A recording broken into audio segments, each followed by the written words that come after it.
Hey there, welcome back, or welcome if it's your first time. As you know, on this channel, we talk about how in life it's not only me and it's not only you. The life ups and the downs are universal. So today, as we continue on in our Becoming series, I wanted to dive into how you are going to become hard or harder to manipulate.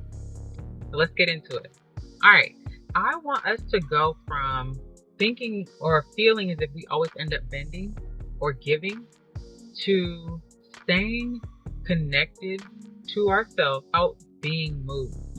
So let's get into it. Even in sales, you're told to be mindful of situations where you feel like you have to jump immediately, or you're feeling pressured, or maybe on the part of the salesperson, maybe they're over explaining themselves or they're explaining too much. So these are things that we want to be mindful of or leery of, that we can, feel from others, but that ultimately we're checking in with ourselves and we are trying to discern, do I feel that within myself?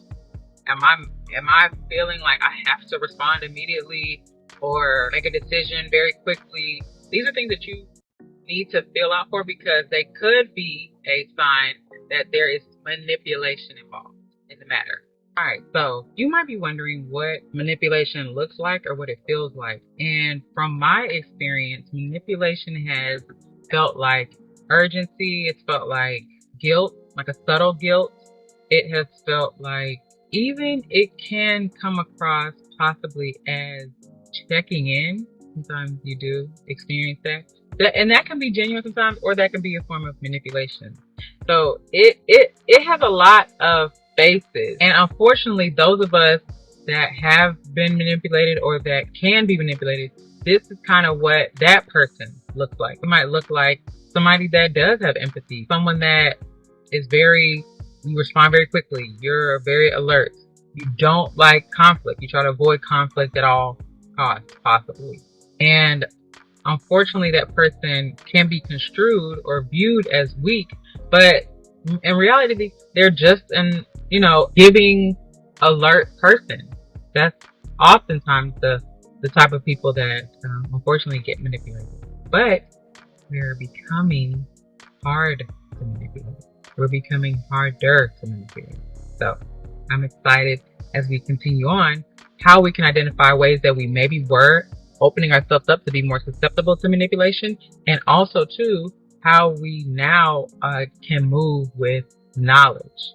So I love giving examples that I've experienced, as well as just examples that these situations can be portrayed or presented in. So let's say that someone presents something to you and they put some emotional weight on it. And what that could sound like is, hey, so-and-so, I really need you. You're the only person I can count on. I know that nobody else can really X, Y, and Z, right? And maybe you're in agreement. Maybe you're like, I am pretty good at, X, Y, and Z. I could see how you would consult with me and prefer me maybe over others. And that might persuade you to maybe give an immediate yes, even if this is going to cost you maybe having to say no to something else that you were more focused on, or you had intentionally made a decision to do. This is an opportunity to have that identity shift, to have that identity change, where you are able to now pause and you can say something along the lines of, oh, okay, let me think about it and I'll get back to you. And what that does is that shifts the leverage or the coercion. It just shifts the playing field in that instance when you choose to speak like that. Even in that instance, depending on what it could be, it might be something that you say, oh, okay, interesting. Because it could just be a thought at that time. Or, maybe somebody's like, they're doing something, or they will be doing something at a point, and they mention that they would, really love for you to be involved or be a part of it.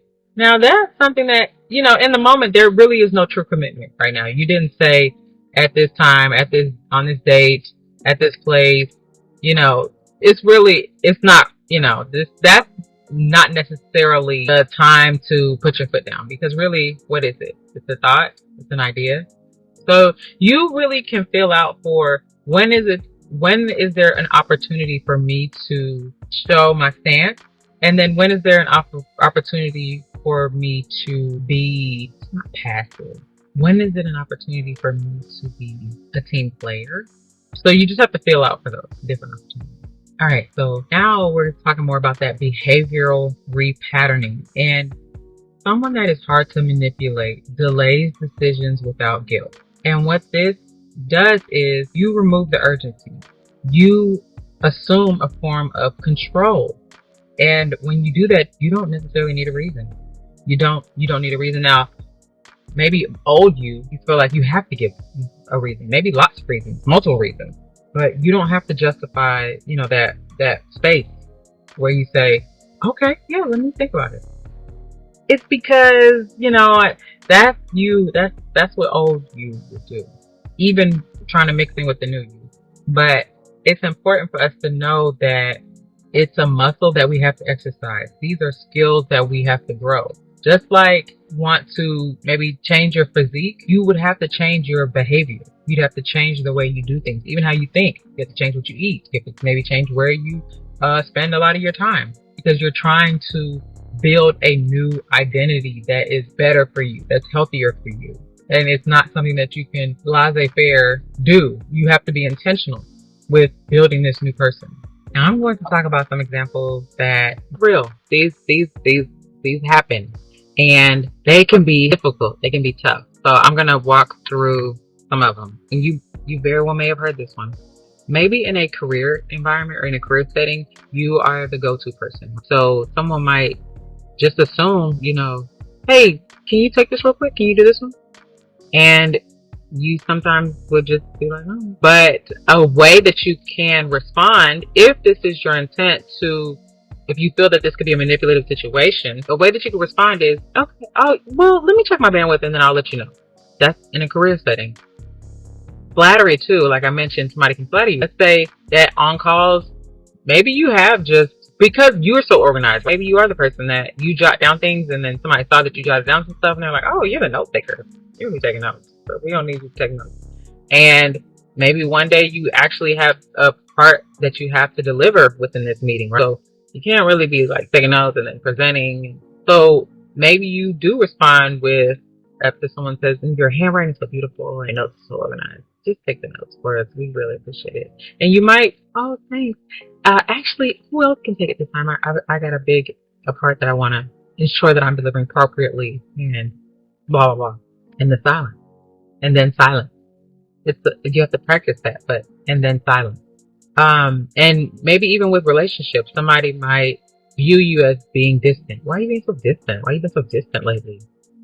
And you choose how you respond, over explaining and now you're like, did I make you feel a certain way? And now the empathetic part of you is, you put yourself to the side and now you're like, oh, I didn't mean to make you feel that way. But I mean, you can be caring. You know who you're dealing with. That's really the part about manipulation. You know who you're dealing with. You know the people that you're dealing with. And you can have that ability to know how to respond and know what to say and how to say it. But if somebody does say something to you about that being distant, you could then respond and let them know that you're just taking some space to think. That's silence. See how I almost started talking? Taking some space to think. And then even in our familial spaces with our family, precious relationships there, long-standing relationships there. And an example that I have here is someone might say something like, after all that I've done for you. And you can feel like, yes, people do things for people in their family. And yes, people oftentimes expect reciprocation for things that they do for you, even in the family. But there are tactics that people use sometimes. And unfortunately, it can revolve around things that they've done for you and the fact that they're family. But you got to weigh it out. You know your people. You know your people. You got to weigh it out and you have to decide. But a response that you can have for that is, I hear you and I am grateful for all that you've done. But I still need time. Or I still need space in silence. So all of these responses to a situation or a question that you maybe perceive as manipulative, right? These responses don't escalate the matter, the situation, the discussion. They don't escalate it at all, but they protect you. They protect you. Oftentimes, the urgency does come into play, and we do quickly agree to something. But I want you to ask yourself, like I've asked myself before, what happens if I don't fix this or address this or resolve this right now? If the answer is nothing bad, then that could be an eye opener, a breakthrough for you. You could realize that, okay, the world still goes on. Like, am I still? Yeah, yeah, I'm okay. Everything's okay, right? So it's really just taking the time to evaluate, matter by matter, moment by moment, situation by situation, thing by thing, conversation by conversation. Really decide in that moment, do I have to do something about this right now? Because there are urgent things, for sure. There are urgent things in life, but is this one of them? And what's going to happen if I don't say yes? Or if I do nothing right now? If I take some time to think about this? If it's nothing, then you realize that that's a situation in which you were able to exercise, do some reps. So I hope this was helpful. I do want to say that you don't become hard to manipulate by being guarded, though, because it can come across as you're just guarding yourself and you're not being a part of anything and you're saying no to everything and I'm turning down everything. But you can become harder or hard to manipulate by being unhurried, unrushed. That's what I want to get across today.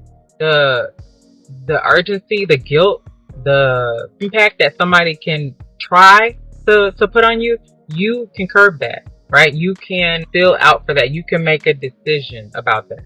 So I hope that was helpful. I really do. I would like to ask you to leave a comment down below and maybe just mention an area of life, or you can put an emoji to represent the area of life where you have felt rushed to decide, or maybe you felt the need to explain. Make note of that because you already are aware of something, someone, somehow, someplace, something in which you have felt like possibly I was a little manipulated, or maybe I was rushed into making a decision I wasn't ready to make. And this is your step to deciding that, no, okay, no, I understand now what it looks like to exercise in this area to become someone that is harder to manipulate. So I hope you enjoyed today's video. I can go on and on and on. If you have not already, please like this video, subscribe to the channel. I love reading your comments. I'm looking forward to doing more of the comment shout outs as we get those going. And yeah, I love you so much for watching. Thank you. I really appreciate you guys. Read the description box because there are worksheets and journal prompts. And like I mentioned, I've gotten those. I've built those over the years through my own experiences and through resources that have been available to me. So take a look at some of those. And then also, I believe that growth is so important and learning is so important. So I have my book that I'm reading now, and it's a longer one, so you're probably going to hear it throughout a couple books, a couple videos, and that is See You at the Top by Zig Ziglar. So yeah, I think that's everything. Check out the playlist as well. If you haven't seen any other becoming videos in this playlist, please check those out. And then also there are so many other playlists, and they were built during I was living those playlists. I was living each one of the videos, and I was able to transform my mindset, transform my experience that I was having, my real life experiences that I was having, and I was able to pull myself together and uplift myself. And I was able to pray my way through hard times. And I'm here today. And I was like, I'm going to put these in playlists because these are so helpful. So go take a look at some of the playlists. And I would love to know your thoughts on them. So you can leave a comment under each of the videos. And I will see you in the next video. Bye.